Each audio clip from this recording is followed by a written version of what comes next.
let's get into, this is kind of a big topic for us. We literally have a book of business we're trying to put under contract right now. We just About closed 500 on, or so? a pretty good size for us. And then we've got one that we just closed on, a few months ago. I think what I'd love to discuss that would be super beneficial for anyone that's listening or watching this is, how does this apply to someone who could never possibly afford buying the types of size books that we're buying? I think that's where I'd love to start this conversation, because I think it is super applicable to even, little Billy who just got started a few weeks ago, right?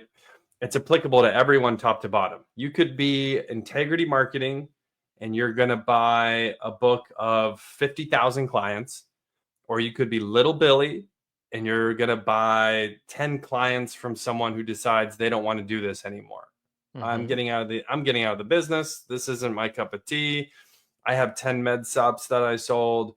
I don't want to even service these clients. Will you buy them, little Billy? So why don't we start with little Billy and kind of go from there? So how does this apply to little Billy? I've been thinking about getting a t-shirt that says like, "Keep going, little Billy." Wearing it at the summit or something. Yes. It should be a part of, dude. It's the diamond. No. The diamond logo, right? The 7-figure diamond, and he's mining little, and it's like right on the other side, while he's not. It's like, keep going, little Billy. I love it. I love it too. We need this to happen. Little Billy is a logo now for this company. We're going to trademark it. Okay, so how does it apply to little Billy? So I feel like there's two ways that it applies to little Billy. Number one, what you just said is right on the money, right? Like, not all books of business have to be like, we're talking about one we're working on right now, closing, that's 500 clients. The biggest one we did in one swoop last year was 700. Doesn't have to be books of businesses like that, or 1,000 or anything like that in one swoop. I feel like there have been a lot of books of businesses that we've purchased from agents that are 10, 20, 30, 40. And let's say you have no money. Like, let's say you can't even afford 10 clients, right? Because those are a lot easier to afford in terms of just coming up with the money. There's two things you can do. I think number one, there's different ways to structure the deal opposed to just paying everything up front. Yep. Right? Like, for me, where we're at right now, I kind of like the idea of paying everything up front, because then it's done. We don't have to worry about anything after that. Like, we all move forward. But if somebody is strapped for cash, like, there's so many different ways you can go about structuring the terms of a deal. So like an example, right? Maybe you structure a deal like, and this could apply to a larger book of business as well. Let's say you are dealing with an agent, or you meet an agent, or you become friendly with an agent who is older. Maybe they're 65 to 75 and they've been doing it a long time. They have a nice book of business. Maybe they have 1,000 clients and they want to retire. And you, little Billy, come in, and they don't have any kids, let's say, that can come in and take it over. That's actually more common than you think. Absolutely.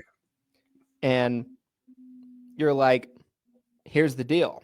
Like, you don't want to do this anymore. I want to come in, I'll take over your book of business, and I will pay you a decreasing percentage over time of your book of business. Like, if you have no clients, let's say, or 5 or 10, what would you do to be able to snap your fingers and you have 1,000? You're paying a percentage to this other agent and it shrinks over time. The terms are going to kind of be a little bit here and there, but maybe you pay them 50, 60% for a few years.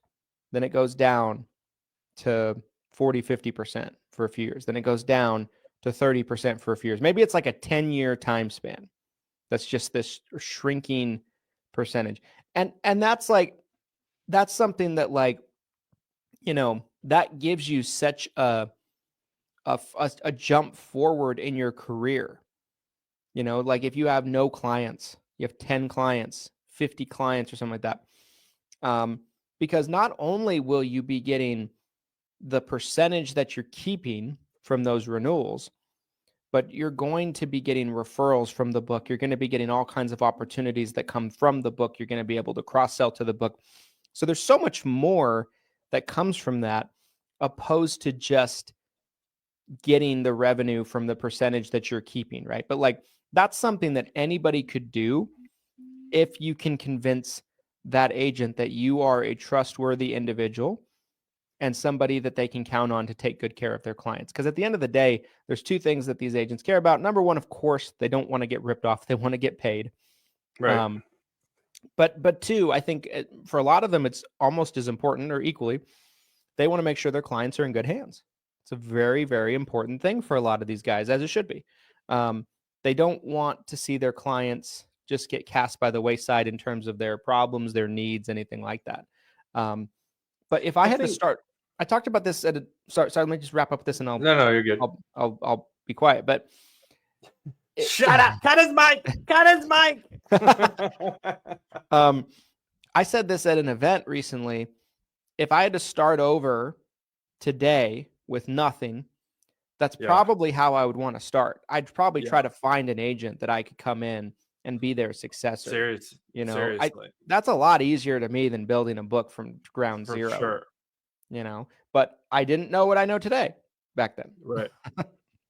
Well, I think so. So what happens, because this was a situation that we ran into, right? So the perspective of the person selling their book.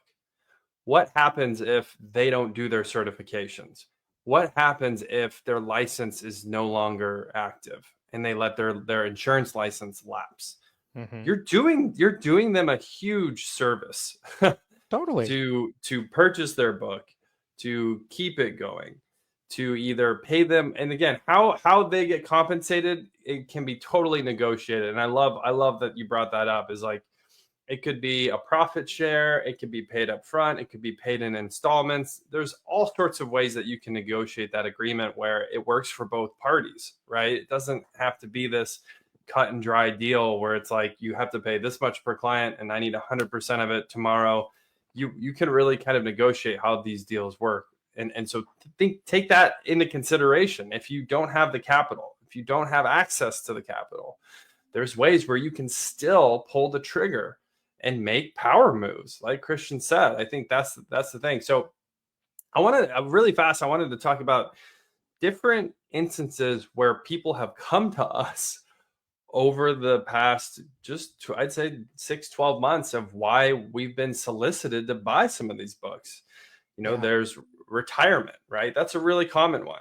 The workforce, baby boomers are retiring. And the same thing goes for insurance agents who are retiring. They're getting out of the business, right? So there's retirement. There's people who came into the industry, had a little bit of success, and now they're moving on to something else. I think we had one that was becoming a carrier rep, if I remember correctly. I don't know if you remember. There was this weird situation where they had a small book of business and they were becoming a carrier rep, and I think they were being forced to sell. I think it was a conflict of interest based on the carrier. So that was like a fire sale that was going on. I gotta get rid of this book. I'm becoming a carrier rep next month. Yep.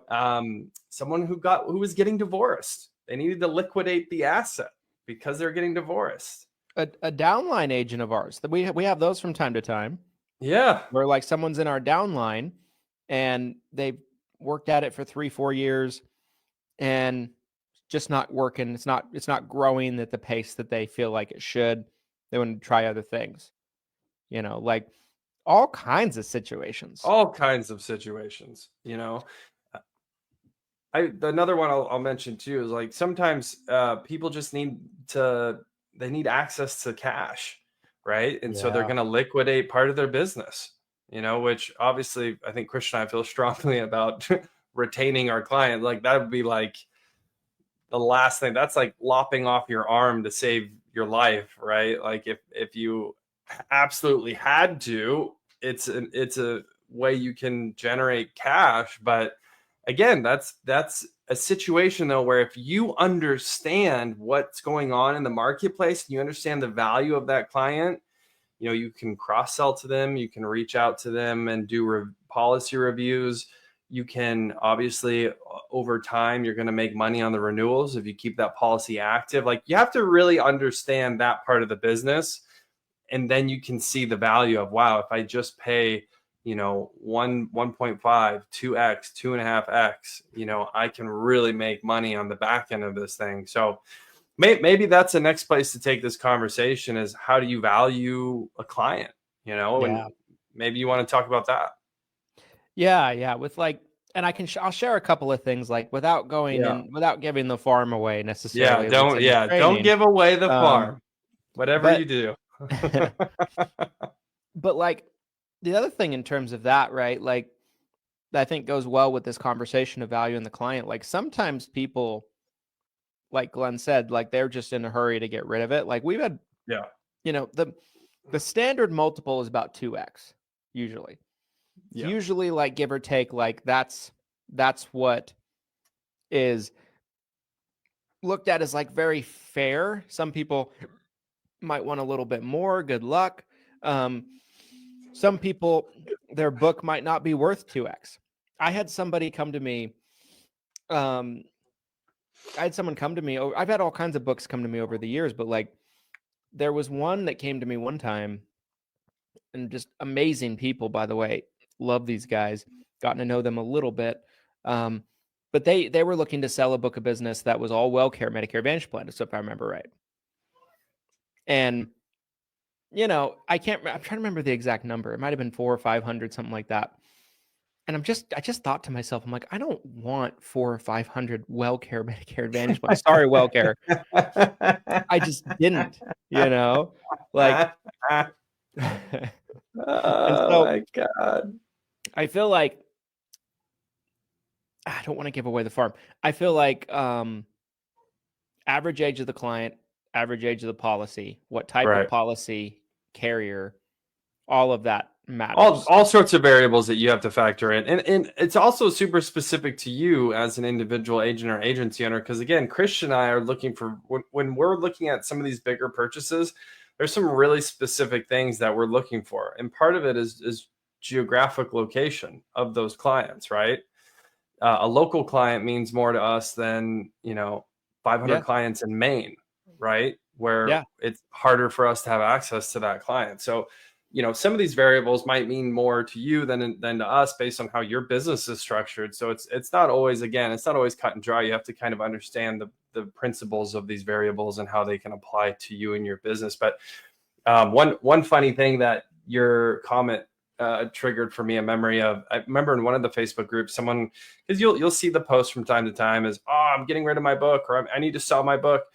And there was one person, I remember they were adamant about getting 3x. They were just like shooting everyone in the face that was trying to be like, no, that's too much. Or I would do 2.25 maybe if this checks. And they're like, no, I'm getting 3x. This is the best book. And it's like, good luck. Good luck, because you're probably trying to overcharge people for what you're selling.